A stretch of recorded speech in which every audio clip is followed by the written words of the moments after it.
président de Synergie Togo, mesdames et messieurs les membres du bureau de Synergie Togo, chers compatriotes de la diaspora, chers amis du Togo, mesdames, messieurs, avant toute chose, je vous remercie très sincèrement pour l'accueil enthousiaste et fraternel que vous nous réservez à chacune de nos rencontres ici à Paris. Je voudrais vous transmettre les chaleureuses salutations des militants de l'AMC, du FRAC et de tous les sympathisants du collectif Sauvons le Togo. Je voudrais surtout vous exprimer toute ma gratitude pour les contributions, appuis et soutiens multiformes que vous ne cessez d'apporter à la lutte exaltante que mène le peuple togolais pour libérer notre pays de la dictature. Nous sommes particulièrement sensibles aux contributions généreuses que vous apportez, soit par les établissements de transfert de fonds, soit par des proches au pays, et qui permettent de soulager nos camarades arbitrairement détenus et leurs familles. Les bénéficiaires de ces dons, par ma voix, vous disent 1000 fois merci.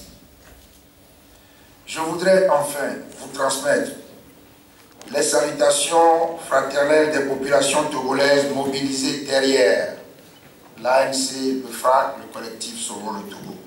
Tous vous adressent leurs meilleurs vœux de santé et de prospérité. Mes chers compatriotes, mesdames, messieurs, comme vous le savez, la situation sociopolitique au Togo reste marquée par le refus du pouvoir en place, RPT-UNIR, d'ouvrir les discussions. Est-il nécessaire de parler de l'UFC? Le pouvoir RPT-UNIR. On va parler des vassaux.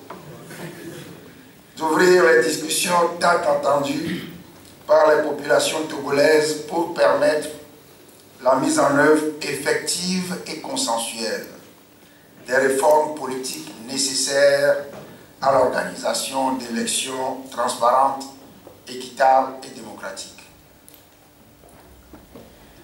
Au lieu de se préoccuper des mesures urgentes destinées à assainir le climat politique et à apaiser les tensions sociopolitiques, de manière à favoriser un dialogue franc et serein,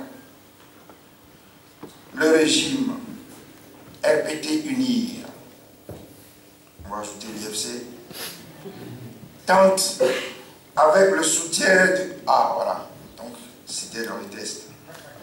Tente avec le soutien de son allié l'UFC de décapiter l'opposition et les forces démocratiques et de perpétrer un nouveau coup de force électoral. C'est le sens des moyens sordides mis en œuvre, imposture, duplicité, contrefaçon, assassinat, instrumentalisation de la justice et des institutions sur fond de corruption et de pillage systématique des ressources du pays, de violations répétées de la Constitution et des lois ainsi que des droits et libertés des citoyens. La dernière imposture en date du RPT-UNIR pour abuser l'opinion nationale et internationale est cette affaire d'incendie des marchés de Lomé et de Kara. Chers compatriotes de la diaspora, mesdames, messieurs, je tiens ici en exclusivité les originaux des deux lettres que m'a adressées le nommé Mohamed Loum, alias Toussaint Tomiti, dont les premières déclarations ont servi au montage échafaudé pour arrêter et pour inculper les membres du collectif Sauvons le Togo. Là, je m'arrête un peu. Certains ont dit, est-ce que ces lettres existent? Bon, moi, je suis persuadé que ici, pas du tout de l'existence de ces lettres. Parce que nous ne pouvons pas, nous ne sommes pas, je dirais, intellectuellement outillés et psychologiquement en mesure d'inventer ces lettres. La première lettre que j'ai eue, c'est celle-ci. Elle a été écrite. Vous connaissez ça. C'est les spirales anti-moustiques qui sont dans une boîte. Voilà, c'est dans une boîte comme ça. Et les spirales sont dans des feuilles. Et c'est déposé comme ça, ça se ferme. Et évidemment, le garçon est détenu à la gendarmerie. Il n'a pas de papier, mais quand Dieu veut vous aider, il vous fournit le bic. Et donc lui, il dispose de ça, et il m'a adressé une lettre. C'est écrit en style SMS. Je vais vous en donner lecture. Bonjour, Excellence, Monsieur Jean-Pierre Fabre. C'est moi, Mohamed Loum. Je voulais vous expliquer ce CEX-KI se passe en réalité par rapport aux incendies du Grand Marché à Sikome, SBP. Le 18 janvier, vers 20 h, j'ai eu un appel d'un journaliste qui vient faire des reportages à des manifestations de l'ANC, qui se nomme Soji. Il m'a donné un rendez-vous au bar, en parenthèse réservoir, de Béchâteau d'eau, vers la plage. À mon arrivée, j'ai vu sa moto comme il m'a indiqué selon l'adresse. À mon arrivée, les forces de l'ordre étaient en civil et ils m'ont arrêté. J'ai refusé de les suivre et ils m'ont frappé. Des coups de matraque, c'était un piège que Soji m'a réservé, en complicité avec les gendarmes SRI. Ils m'ont emmené au camp de la gendarmerie dans la nuit du 18 janvier. Ils m'ont torturé du 18 au 21 janvier et après, ils m'ont proposé la collaboration avec eux. Le capitaine Akako Yanani, il a écrit Anani, mais c'est Yanani. Anani et le capitaine Agbenja, c'est Agbenda, m'ont dit de dire que ce sont les dirigeants de l'ANC qui brûlaient le marché. Il avait les photos des responsables de l'ANC, tels que Amorin Alexandre qui est derrière là-bas, Amorin, Éric Dupuy, DUPKI, Claude Améganvi, et certaines photos de la garde rapprochée, et même ma photo. Toutes ces photos ont été prises lors des manifestations de l'ANC. Ils m'ont proposé, en fait, c'est les manifestations du FRAC ou du collectif Sauvons le Togo. Ils m'ont proposé de l'argent, un passeport, et après la justice. Après la justice, ils vont m'extrader dans n'importe pays. Bon, n'importe, NIM séparé et porte, comporte, pays que je veux aller et il me garantit la sécurité. Monsieur Jean-Pierre Fabre, là c'est de la haute philosophie. L'argent peut acheter un lit, mais pas le sommeil.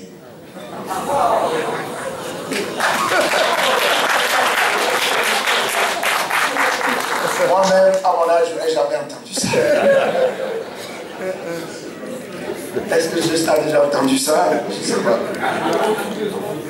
Et alors, vous voyez, on apprend à tout moment. L'argent peut acheter un lit, mais pas le sommeil. Une position, mais pas le respect. L'argent peut acheter un lit, mais pas le sommeil. Une position, mais pas le respect. SVP, je suis entre la vie et la mort. Protégez-moi.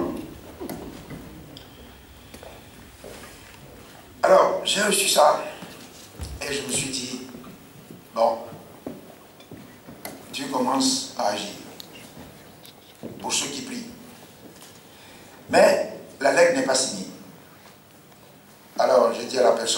envoyé ça, qui m'a amené ça.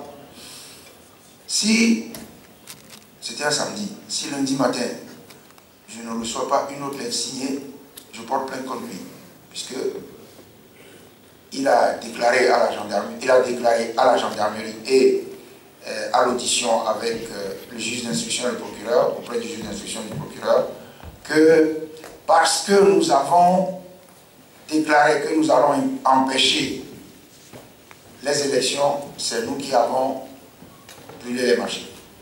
Alors j'ai dit, bon, je vais le poursuivre. Et le lundi matin, je reçois la deuxième lettre signée,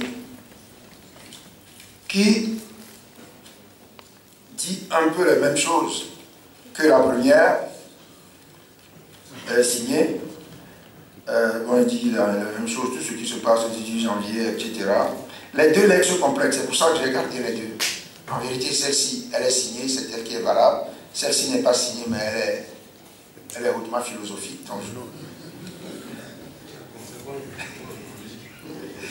Donc, alors, j'ai entendu hier, ou avant-hier, sur les antennes du RFI, le Premier ministre dire que, est-ce que maintenant, quelle est la version, qu'est-ce qui est vrai dans ce que le garçon dit? C'est ça qui est vrai. Nous n'avons aucun doute dessus, parce que le régime togolais est connu. Le régime togolais a falsifié des rapports, a brûlé l'Institut Goethe. Qu'est-ce que nous avons commis comme acte entre nous deux, qui peut être cru et qui peut ne pas être cru? Donc voilà, je vous ai lu la règle. Dans sa missive, Mohamed Loum, visiblement rongé par le remords et écrasé par le poids du chapeau qu'on veut lui faire porter, avoue avoir été manipulé à des fins d'accusations calomnieuses et revient sur toutes les accusations que les services de renseignement l'ont obligé à porter injustement contre les dirigeants et les militants du CST.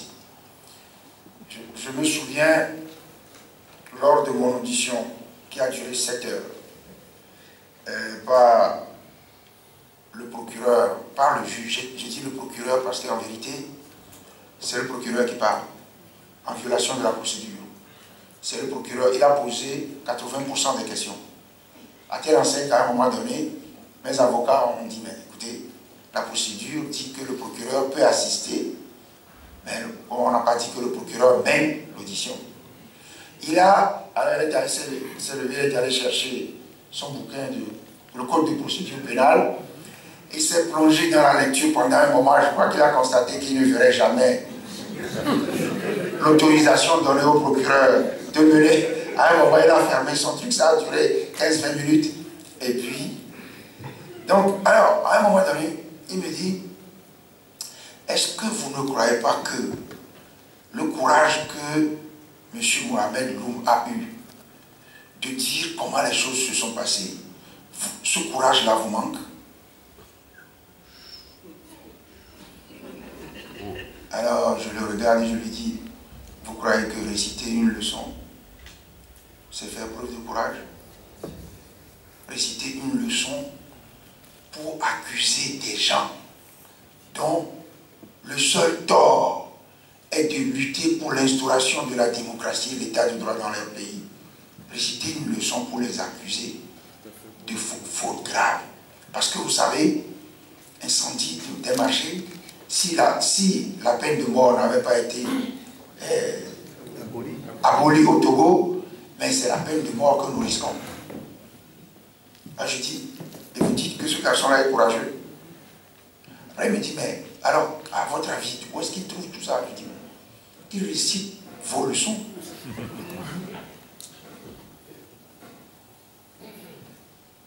Alors, bon, alors, selon le procureur, ce garçon est très courageux. Bon, aujourd'hui, je pense que,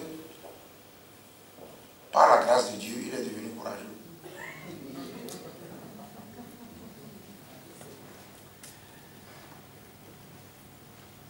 Il raconte les sévices, les intimidations et les menaces dont il a été l'objet, mais aussi les récompenses, y compris celles du chef de l'État, auquel il aurait droit s'il récitait fidèlement devant les juges des leçons que lui faisaient répéter les 3 capitaines du SRI, Akakpo, Agbenda et Yanani. Monsieur Koyo Agbeome a dit tout à l'heure que pour eux, dernier tour de Jéricho, ça veut dire incendie des marchés. Alors, pendant les 7 heures qu'a duré mon audition, la question revenait en boucle. Bon, pourquoi, comment les derniers tours de Jéricho, je dis, mais écoutez, vous perdez du temps parce que les derniers tours de Jéricho n'ont rien à voir avec les incendies. C'est en vain que vous cherchez à lier les deux. Il n'y a aucun lien. La preuve, c'est que moi, je n'étais pas à la réunion, à la plénière lorsque ça a été, le titre là a été choisi, mais je suis content, j'étais content. Ils ont dit, mais pourquoi? J'ai dit, c'est la manifestation que nous confions tout à Dieu. Ah ouais, mais... Donc, vous avez confié à Dieu de brûler.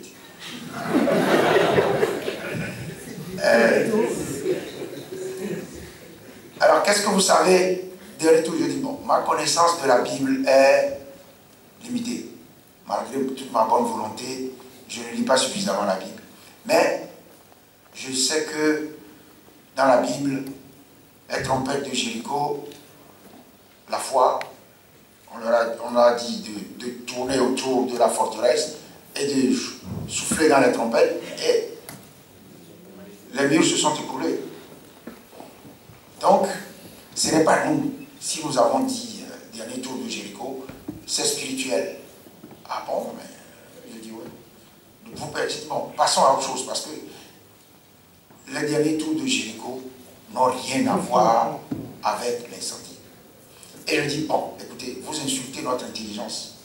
À supposer qu'on devienne fou et qu'on veuille brûler le marché. Croyez-vous qu'on va prendre un titre, les derniers tours de Jéricho, non. On va brûler tranquillement le marché, sans tambour ni trompette. Pourquoi croyez-vous que nous allons crier qu'il va se passer quelque chose? Vous allez voir ce que vous allez voir, et nous allons brûler le marché. Et lorsqu'il arrive quelque chose, on dit, ah, parce que vous avez dit, dernier tour de Jéricho, c'est vous qui avez brûlé le marché. Cherchez un peu, ça c'est trop juste, c'est trop court.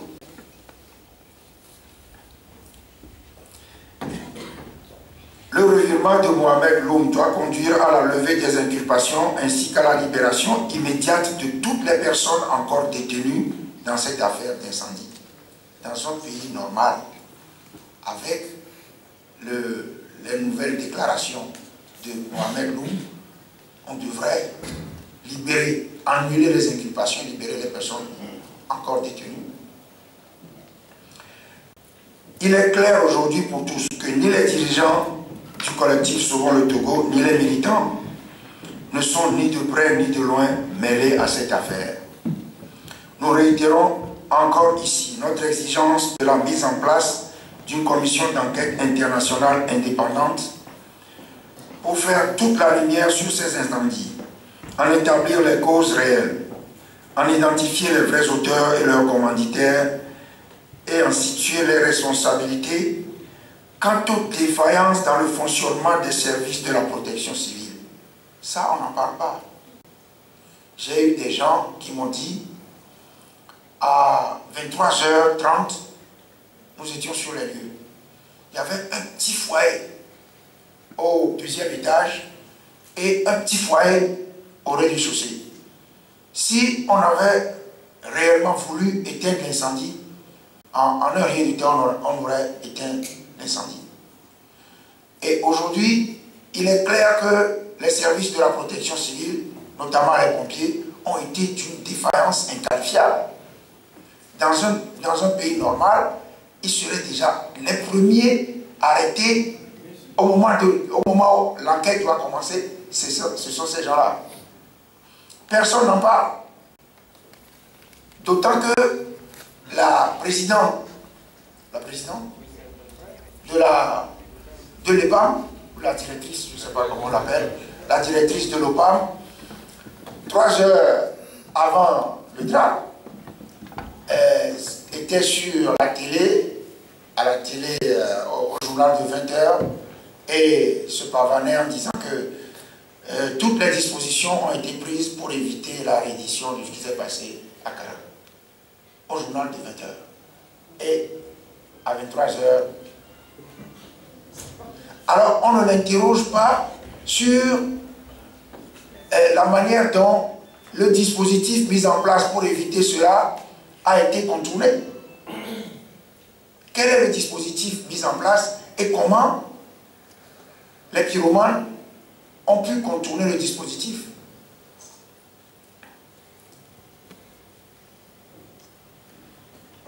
L'échec de cette tentative maladroite de déstabilisation de l'opposition liée à la grogne sociale qui règne dans le pays, mes collègues en ont parlé, accentue les tensions politiques et augure d'une explosion socio-politique imminente.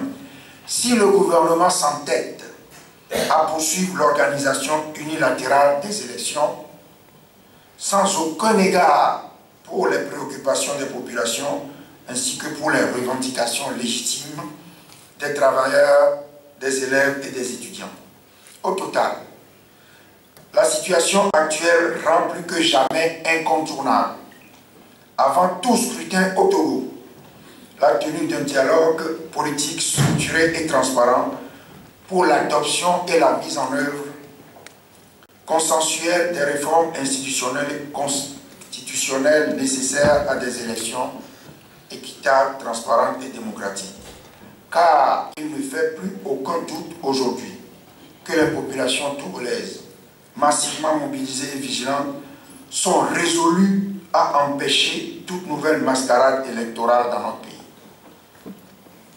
Le coordinateur de Sauvons le Togo vous en a parlé. C'est donc en toute responsabilité que l'ensemble des forces démocratiques appellent les populations à s'inscrire sur les listes électorales et à obtenir leur carte d'électeur dans le cadre du recensement en cours. J'ai entendu également le Premier ministre dire que nous avons appelé les populations à aller s'inscrire et lier ça aux élections. Il faut surtout éviter de lier ça aux élections. La loi dit que chaque année, il doit être procédé à une révision de la liste électorale. Élection ou pas élection. Et nous demandons aux populations de se mettre en conformité avec la loi. De toute façon, il vaut mieux avoir son nom sur la liste électorale et le moment venu de décider ce qu'on veut faire que de n'avoir pas son nom et après de regretter que finalement les conditions qu'on voulait on les a pratiquement et qu'on ne peut pas aller aux élections. Donc ce que nous avons dit, c'est allez vous inscrire. Pour le moment, nous ne nous prononçons pas sur les élections. Mais comme cela a été dit, il ne faut surtout pas penser qu'il pourrait arriver qu'on boycotte les élections. Depuis un moment, nous disons, les élections seront libres, transparentes ou démocratiques ou ne seront pas. Ça veut dire qu'il n'y aura pas d'élection. Vous savez, la communauté internationale, pour elle, il faut aller aux élections. Des fois, ça devient même obsessionnel. Ils ne se préoccupent même pas des conditions.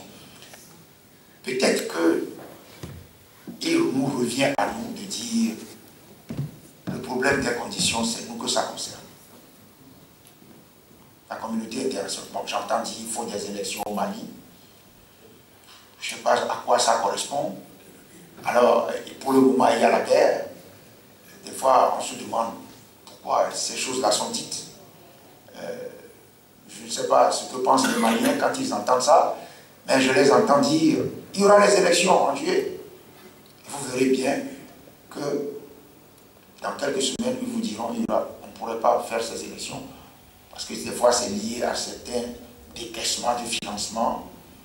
Si on vous menace, si vous n'acceptez pas que les élections, on ne décaisse pas des financements. Donc, pour le moment, les Maliens disent, ah oui, on va tout faire pour qu'il y ait les élections. Ça, c'est sûr, il y aura les élections. Quand le décaissement sera fait, ils diront, mais vous n'êtes quand même pas... Il faut être sérieux, on ne peut pas faire des élections. Voilà l'essentiel du message qu'ensemble avec les responsables du collectif Sauvons le Togo et de la coalition Arc-en-Ciel, nous sommes venus délivrer aux partenaires européens du Togo. C'est aussi le message que nous vous demandons à tous de relayer auprès des institutions à caractère national, bilatéral et multilatéral dans vos pays d'accueil respectifs. Je me félicite à cet égard de l'engagement et de la détermination avec lesquels, chers compatriotes de la diaspora, vous vous impliquez dans notre lutte commune. Cela constitue pour nous un encouragement à la mobilisation permanente pour faire échec à la dictature et pour sauver le Togo. Je tiens tout particulièrement à saluer le travail accompli depuis sa création par Synergie Togo. C'est le lieu de réitérer l'appel de toutes les forces démocratiques togolaises à la communauté internationale et à tous les partenaires de notre pays pour qu'ils favorisent et soutiennent la mise en œuvre d'un processus consensuel de sortie de crise au Togo. Mes chers compatriotes, mesdames, messieurs, nous sommes aujourd'hui avec les populations togolaises irréversiblement engagées sur la voie de la libération de notre cher pays, le Togo. C'est ensemble que nous devons garder le cap pour atteindre en toute sérénité cet objectif commun. Voilà pourquoi, aujourd'hui, comme en janvier 2011, nous affirmons, en janvier 2011, le 30 janvier, lors de la mise en place de la Fédération internationale de l'ANC, j'avais dit, ni la lassitude, ni l'abandon, ni la trahison. La trahison, ça existe, venant de ceux dont on ne pouvait jamais soupçonner l'attitude. Vous savez, je ne vais pas citer de nom, ni la défection, ni la répression aveugle. La répression aveugle, assassinat de 2 élèves.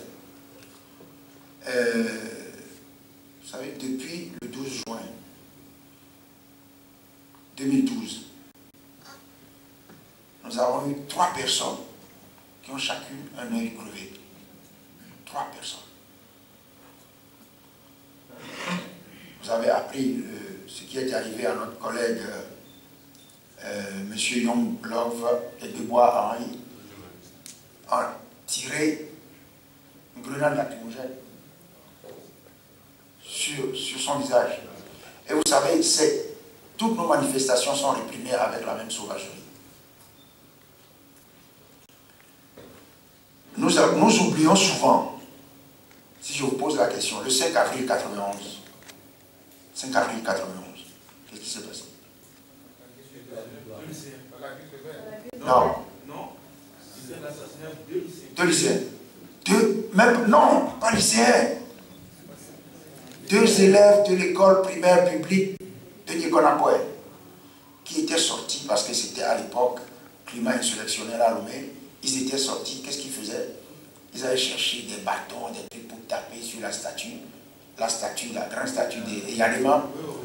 Il y a eu 2 morts, 2 élèves. Ces choses, on les oublie souvent. Si ces choses-là se poursuivent, c'est notre échec, c'est l'échec de la communauté internationale, qui ne voit pas très bien, c'est un pays qui est fatigué de la suspension, que eux-mêmes, ils ont opéré dans la coopération, ils reprennent la coopération sans que le Togo ne respecte les conditions posées. Et encourageant le Togo à continuer la violence. Et quand on vient ici, on entend certains dire, ben, vous savez, vous refusez tout, vous êtes extrémiste. Ah bon, extrémiste? J'ai entendu ça la dernière fois à Bruxelles. Bon, on est toujours l'extrémiste de quelqu'un. Et je dis que ce ne sont pas ces choses-là qui vont nous dévier de notre objectif. Donc, ni les tentatives de déstabilisation, d'où qu'elles viennent, ne sauraient avoir raison de notre détermination à poursuivre le combat pour libérer le peuple togolais de l'imposture et de la dictature. Que Dieu vous bénisse tous et que Dieu bénisse notre cher pays, le Togo. Je vous remercie.